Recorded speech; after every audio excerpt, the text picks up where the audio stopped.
So what I'd like to provide an update for both Pinto and Navy bean markets today.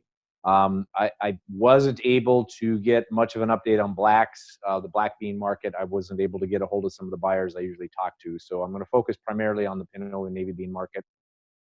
Just to give you some background, some historical perspective on what's happened, not only with planted acreage, but also production, and kind of set us up for the conditions we're seeing right now this year.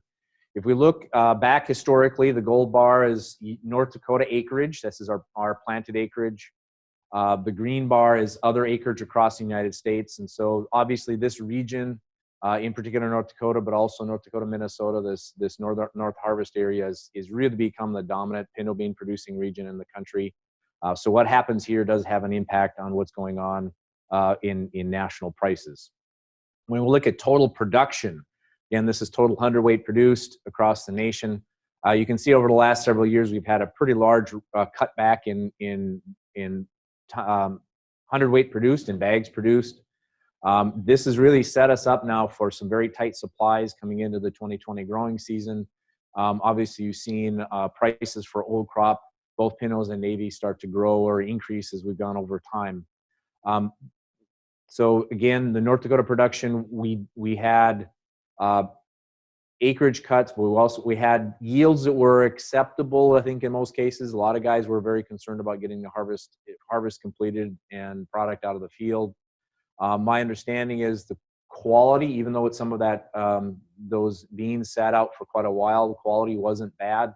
There's some questions about moisture and moisture content and how the storability on a longer term basis of some of that old crop product, but it seems to be holding up so far. And I know the product flow, the usage has been a bit more aggressive than we've seen in the last couple of years, which is a good thing. So let's shift out of the production mode. What are we looking at for consumption? And the pinto market and the navy market are slightly different. Pinto beans tends to be more of a domestic market. About 75% of our total use goes to the domestic consumers, domestic product. Obviously, on the domestic side, the issue we have right now is COVID-19 or the coronavirus, and how is that impacting the marketplace, not only for dry beans, but also for all of the other products we're producing here in the U.S. So traditionally, the domestic market has been relatively stable. It's something that we can count on as the stability. So historically, from a pricing standpoint, the unknown, the more difficult one to project has always been the export market. So the export market tended to play a pretty large role in determining or having an influence over old crop prices. Obviously, in today's conditions, that's turned the world upside down. So what we're seeing is, and again, the marketplace is still trying to figure all this out, because it really is literally changing on a daily basis. What we're seeing is an increased demand for canned products.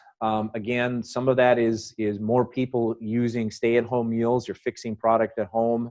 Obviously, the kids are out of school, and so you're having to try and fix some lunches and dinners for the whole family now. There was initially, I know, some concerns about people buying a lot of canned products, kind of hoarding or stocking up their reserves or their pantries. In particular with canned product, because of the storability, in case they, as individual families, got sick and had to stay home for a while. We're really now trying to figure out, is that just a sudden surge in demand, or is this a temporary thing? Is this just a peak demand that we're going to see in the next couple of months, or is this something that will continue on for a longer period of time? And right now, I think the common belief is that the increased demand from the canners is really more of a temporary thing, just because of this hoarding portion that's going on. Although, again, we'll have to wait to see how long our economy is kind of shut down, or how long we're in this holding mode until we start going back to something that's more normal in our consuming habits. There also has been some growing interest, not only in canned product, but also packaged product from food banks. I'm sure you've seen on the news, there's been a lot of stories about people that now have lost their jobs, especially in the service sector, and the concern about being able to supply all the folks that are be looking for food and food products. We're also seeing, at least on the pinto bean side, some increase in demand for the consumer packaged products, the small packages that are on the store shelves. That's primarily coming from a Hispanic or Latino population. And again, when you have a little bit more time to prepare things at home, you tend to go back to those traditional, more ethnic meals. The kind of the challenge we have with a lot of increase in packaged products is because of the soak time that's required in order to actually prepare it and turning it into a meal. So there has been some interest. So there's some positive things in the marketplace. On the negative side, and in particular for the pinto bean market, this is a big one that we're seeing some pretty significant cutbacks or losses in the food service sector, as well as some institutional demand. And again, that's also not only on the restaurants, because there's most of the restaurants across the region, as well as on the coasts where the large population base is, are shut down now.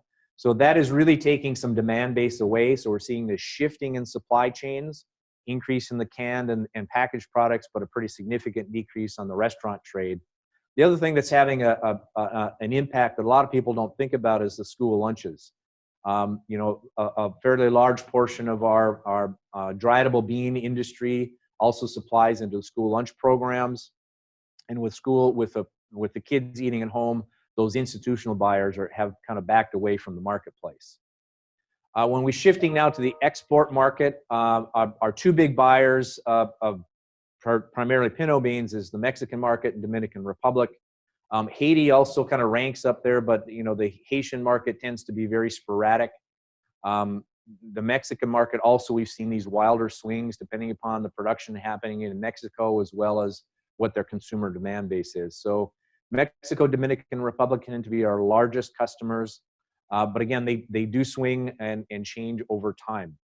So when we think about the Mexican and Dominican Republic market, in particular Mexico, USMCA, basically the replacement for NAFTA, is now officially been passed by all of the three countries. It looks as though right now the official beginning of the new USMCA agreement will start on July 1, 2020. Given some implementation issues that they're working through right now. So again, that'll be positive. I don't see the shift from the NAFTA program into USMCA being a major change, just because with the agricultural provisions, hasn't been a large shift or large change in those rules. I am a little bit concerned again about the Mexican market because it tends to be one of those larger markets, and again, it's somewhat sporadic. We're still trying to figure out how the coronavirus is going to impact the Mexican economy. And again, a couple things with that. The Mexican economy is very dependent upon crude oil prices. They are a pretty large producer and exporter of crude oil. Automobile assembly obviously is one of those issues too. When it comes, and those automobiles are typically shipped back into the United States. Obviously, auto sales right now are pretty much on a hold. And just like in the U.S., service workers are also kind of on hold right now, given the stay-at-home orders that we're seeing. So what's going to be the total impact on the Mexican economy, we're not really sure. So this is, again, kind of a developing story where we've got some issues. Will there be, another question I'm asking is, will there be an increase in international food aid or PL 480 purchases as we come out of or try and go through this recovery period after the coronavirus the peak of it has been moved past? Again, we really don't know. A lot of those are dependent upon kind of U.S. budget allocations. I know there's been a lot of stimulus package to try and encourage and enhance the United States economy or support the U.S. economy. How much of that money is going to flow into trying to rebuild our international demand base and have some kind of international food contributions? I'm really not sure. And export financing is going to be an issue. I think for a lot of the countries, Mexico not probably so much, but for Haiti and for Dominican Republic, and these export financing programs are going to be a big part of what that demand base might look like. I just also want to throw up a real quick chart of the Mexican peso. How does the US dollar versus the Mexican peso compare? As you can see, there's been a very recent drop since about the first of the year, since January 1, a very large drop in the value of the Mexican peso, which again makes US products a lot more expensive. I do think this is going to play a role as we move forward into how much Mexican purchases we start seeing as again, we start to rebuild our economies after the coronavirus is kind of waning. So the outlook on the pinto side, the production, we do need to have an expansion of acreage to try and rebuild some inventories. Inventories right now are very tight. But again, these shifting demand channels, in particular, some concerns about the restaurant trade, may have an impact as we move forward. Again, we're just going to have to watch that. The trade is looking to try and get some increase in acreage. Obviously, yields are going to have a big impact on our ability to be able to refill the pipeline. There are very tight seed supplies. I think most of you that are looking at putting in Pintos or Navies realize the seed supplies are very, very tight right now. And again, I'll defer to Sam Markell on this one, but using bin run seed is not recommended. There's some really significant disease issues that can result from that. So again, I just want to emphasize that the industry is very concerned about that because there are some quality issues that come along with this use of bin run seed. There's also some questions about prevent plant. I know in particular areas within this growing region, prevent plant could be an issue this spring. We did have some information from USDA on prospective plantings report. On the far right-hand side is prospective plantings. This is farmer-based surveys of what they intended to plant for 2020. The surveys were conducted in early March. Obviously, there's been some shifting in prices and relative prices today, but as of that report, it looks like, at least within North Dakota, dry bean acreage was forecast to increase relative to the previous 2 years, 2019, 2018. Again, that expansion will probably be limited by seed supplies. During that survey, USDA does not break it down by class. So dry beans are all dry beans. So that would primarily include Pintos, Navies, and Blacks. There are some, specialty beans when it comes to Great Northerns and some pinks that may also be included in that. But that would be all dry bean acres. Just for reference, I did also want to throw this in. This would be for the major crops. Again, based on the survey information in March, looks like a cutback in corn acreage. I think a part of that is due to concerns about prevent plant. We're seeing a pretty significant rebound in soybean acreage. I think, again, that's part of the wet spring conditions that we're looking at and some concerns about being able to get into the field on time. I don't want to belabor that a lot, but I did want to at least put up what the prospective plantings report showed. When we look at pricing and for old crop prices or spot market prices, again, right now the Pinto market has been stabilized at about $35 a hundred for quite a while. What typically happens is as we get into this July and August time period, when we have a better idea of what the yield potential is going to be, is typically when we start to see those adjustments in prices. Now, this year might be a little bit different, again, because of the coronavirus and some of these shifting in demand base. But again, recognizing that our old crop supplies, the supplies that we have in the pipeline, are relatively thin. Shifting quickly to navy beans. Again, navy bean acres nationally have been dropping, but also within this region. When we look at total production, again, total production because of some weather problems, our total hundredweight produced is down, again, putting some restrictions on our old crop supplies, resulting in some pretty tight market conditions. Unlike the pinto bean market, Navies is more equally split, about 50-50 between international demand and domestic demand. Some of my comments about coronavirus and the shifting supply chains on Pinto will also apply for navy beans. Now, one of the differences is the food service sector for navy beans is not quite as large as it is for Pintos. So this business of the canners looking for some additional product with these stay-at-home meals and some hoarding potentially going on, there really isn't a lot of old crop supplies available right now that have not been committed. There's obviously still stuff in storage, there's still stuff in the pipeline, but those have already been committed, those have already been spoken for, those supplies. So to come up with some new supplies is going to be very, very difficult. When we look at the international market, our two biggest customers for U.S. navy bean exports is the United Kingdom and Italy.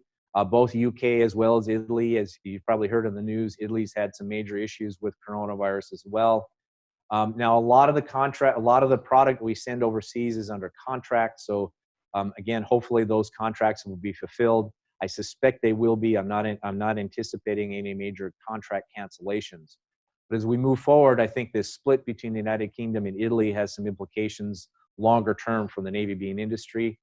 One of the things that happened about a little over a year ago now was that because of some of the trade disputes, the trade wars going on, Europe put a 25% import tariff on Navies, Great Northerns, kidney beans. That's European Union. Exports are, again, are very important. So that has hampered some of the potential export increases we may have seen. Although these contracts have been placed, a lot of those were put into place before the tariffs were implemented and or have now been renewed. Longer term, we're looking at Brexit. I think there is some potential to get better trade relations with the U.S. and Britain. Again, because Britain is now exiting the European Union. The U.S.-EU trade agreement, I think that's going to be quite some time before we get anything that would be able to supplement that. So U.S.-Britain, I think, is a potential. U.S.-EU is going to take much longer. The multi-year contracts we have in the Navy bean industry, of course, help stabilize the year-to-year variability. I do know that there are some buyers looking for an increase in acreage, but again, these tight seed supplies are going to limit that. Prevent plant is a concern for some of the Navy regions, but again, just because of where the wet spots are and kind of where our relative production zone is, it's not probably quite as big a concern in the Navy market as it is in the Pinto market. When we look at old crop Navy prices, again, this is from USDA. One of the things I've noticed now in the last couple months is that price range, the high end of the range versus the low end of the range for navies, has become very, very wide. So in this chart, I use the average of that range, which comes in at about, $32, $33, somewhere, depends on that, somewhere in that range. I know there's some spot market bids closer to 35 right now if you do have some old crop navies that haven't been committed. Again, we'll wait to see what happens this production season. The COVID dynamics are causing some issues in the Navy market as well.